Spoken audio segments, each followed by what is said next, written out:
कक्षा 10 के विद्यार्थियों, राजेश सर SSI हिंदी की पाठशाला में आपका स्वागत है। आइए धनुष भंग का चौथा दोहा और चौपाई का अर्थ निकालते हैं और समझने का प्रयास करते हैं।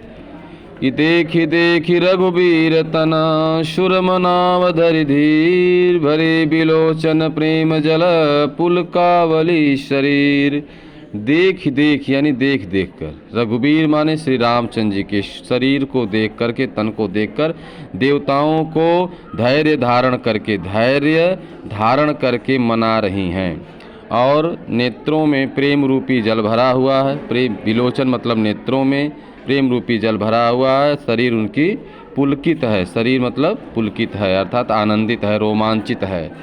अब इसका हम लोग जो है संदर्भ लिख लेंगे। संदर्भ इसका क्या लिखेंगे? संदर्भ लिखेंगे कि प्रस्तुत दोहा हमारी पाठ्य पुस्तक हिंदी काव्य में संकलित गोस्वामी तुलसीदास जी द्वारा रचित रामचरितमानस के बालकांड से धनुष भंग शीर्षक से अवतरित है। और इसका प्रसंग लिख लेंगे कि सीता जी रामचंद्र जी के शरीर को देख करके अत्यंत पुलकित हैं। उनके हृदय में रामचंद्र जी के प्रति अथाह प्रेम भरा हुआ है, अथाह एवं सात्विक प्रेम भरा हुआ है, ऐसा लिख देंगे। अब आइए इसका अर्थ व्याख्या निकालते हैं। तो व्याख्या में लिखेंगे, जब रामचंद्र जी मंच पर धनुष तोड़ने के लिए खड़े होते हैं तो उस समय सीता जी की निगाह, सीता जी की नज़र रामचंद्र जी के शरीर पर पड़ती है, तन पर पड़ती है। रामचंद्र जी को वह जब देखती हैं, बार बार देखती हैं, तो उनके हृदय से अपने आप देवताओं को वह मनाने लगती हैं। स्वतः ही उनके हृदय से ऐसी भावना उत्पन्न होती है, प्रेम रूपी भावना, जो वह देवताओं को मनाने लगती हैं। धैर्य धारण करके वह देवताओं को मनाने लगती हैं, प्रार्थना करने लगती हैं। उनके नेत्रों में प्रेम रूपी जल भर जाता है। उनके नेत्रों में प्रेम रूपी जल भर जाता है और शरीर आनंदित हो जाती है, रोमांचित हो जाती है। उनको देख करके उनका शरीर रोमांच से भर जाता है। अब इसका काव्यगत सौंदर्य लिखेंगे। क्या लिखेंगे? भाषा कैसी है? अवधी भाषा कैसी है? अवधी है। शैली प्रबंध एवं वर्णात्मक है। शैली कैसी है? प्रबंध एवं वर्णात्मक है। गुण माधुर्य है, रस श्रृंगार है, छंद दोहा है। अलंकार में अनुप्रास अलंकार, धरि धीर में अनुप्रास अलंकार, धरि धीर में अनुप्रास अलंकार, और देख देख में भी अनुप्रास अलंकार। इस प्रकार से अनुप्रास अलंकार है। आइए अब आगे बढ़ते हैं।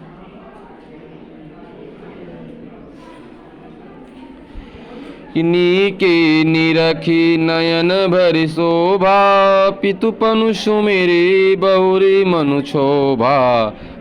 तात दारुनि हठ ठानी, समुझत नहीं कछु लाभन हानि।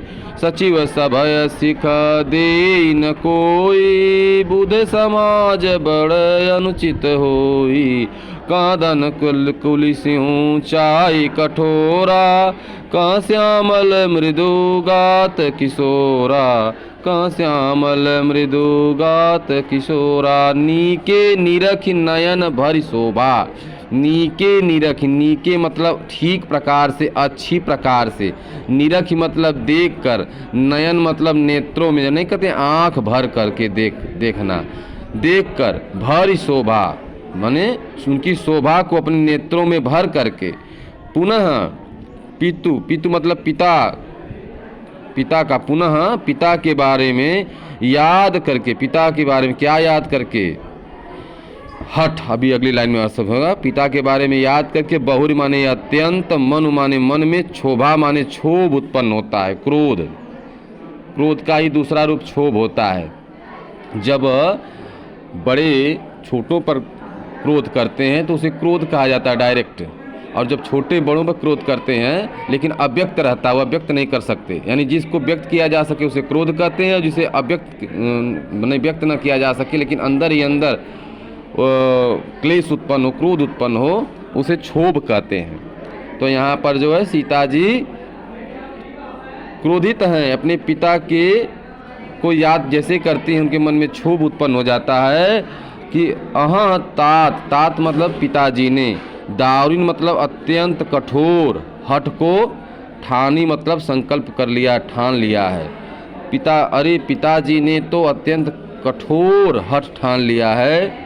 समुझत नहीं, समुझत नहीं मतलब समझते नहीं हैं कुछ भी, लाभ न हानि, लाभ और हानि के बारे में उन्होंने कुछ भी नहीं सोचा।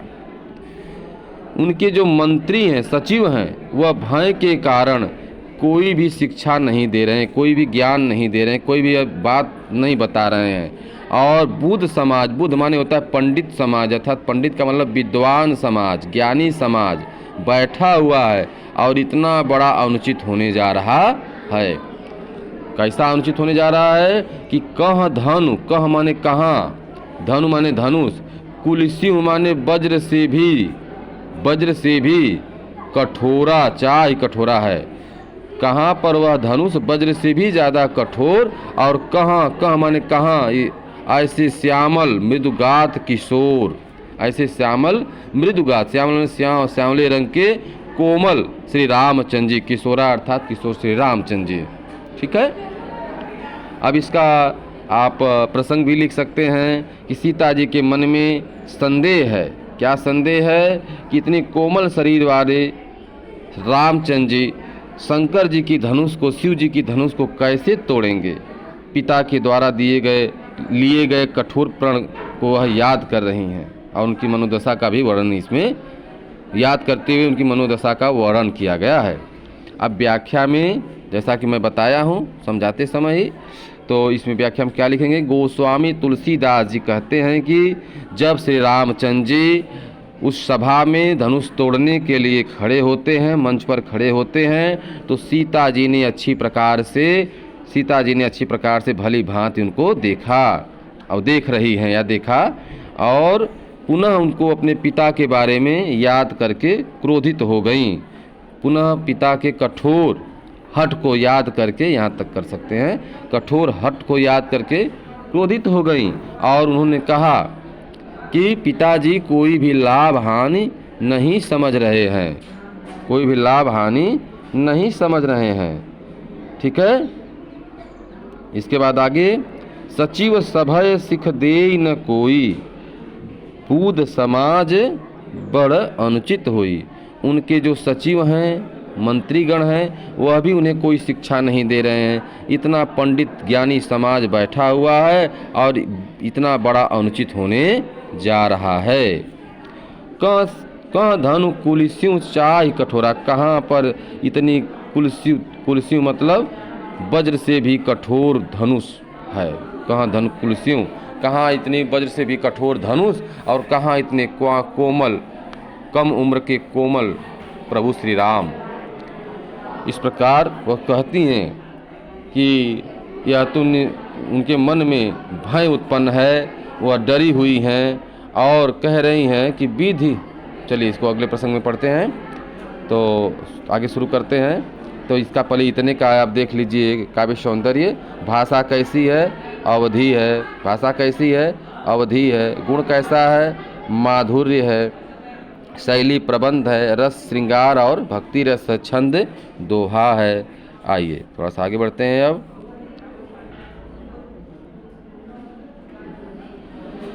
चलिए कि विधि के ही भांति धरो उर धीरा, सिरस सुमन कन विधि हीरा, सकल सभा कै मति भय भोरी, अब मोहि शंभु चाप गति तोरी, निज जड़ता लोगन पर डारी, होहि हरहु रघुपति निहारी,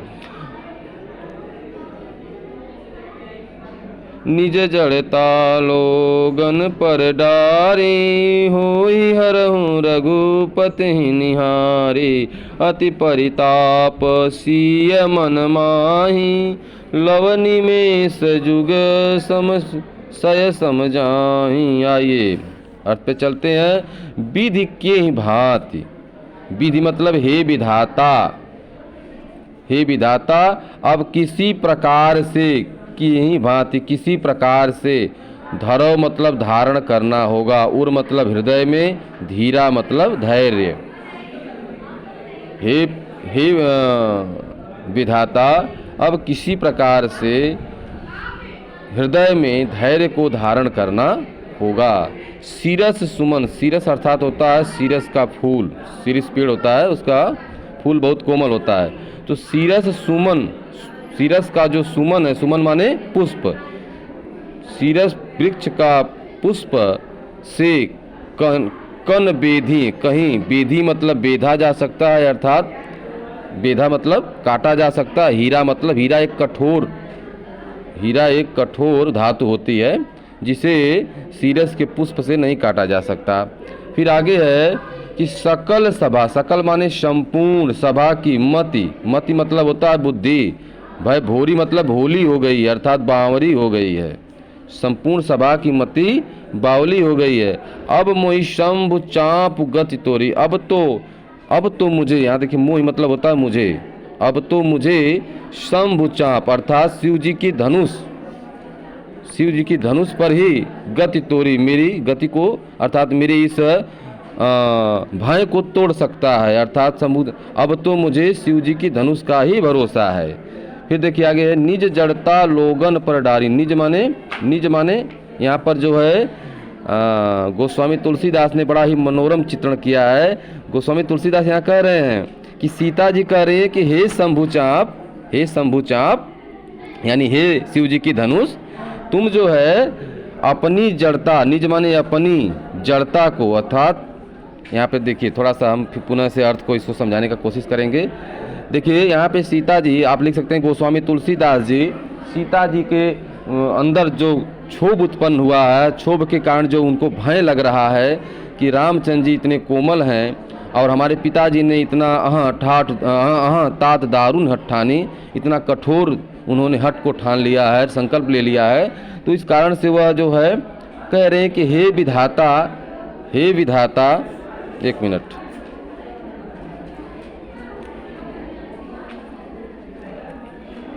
हे विधाता मैं किस प्रकार से अपने धैर्य को, अपने मन में धैर्य को धारण करूं, या हे विधाता अब मुझे क्षमा चाहेंगे, एक मिनट, हे विधाता अब मुझे किसी प्रकार से अपने हृदय में धैर्य को धारण ही करना पड़ेगा, क्योंकि इस सभा में ऐसा कुछ होने जा रहा है जो असंभव है। जिस प्रकार सीरिस के पुष्प से कहीं हीरा को काटा जा सकता है, अर्थात जिस प्रकार सीरस का पुष्प बहुत कोमल है, हीरा बहुत कठोर है, उसी प्रकार यह धनुष बहुत कठोर है और श्री रामचंद्र जी बहुत कोमल हैं। सभी सभा में उपस्थित सभी लोगों की मति भोली हो गई है, अर्थात बावरी हो गई है। यह बात लोग नहीं समझ रहे हैं। अब तो मुझे भगवान शिव के धनुष का ही भरोसा है। शंभु चाप माने भगवान शिव के धनुष का ही भरोसा है। ठीक है, हे शिव धनुष, अब तो तुम ही कुछ कर सकते हो। वैसे तो तुम जड़वत हो, लेकिन अगर मेरा साथ तुम नहीं दोगे तो यहाँ पर अब कोई मेरा साथ देने वाला नहीं है।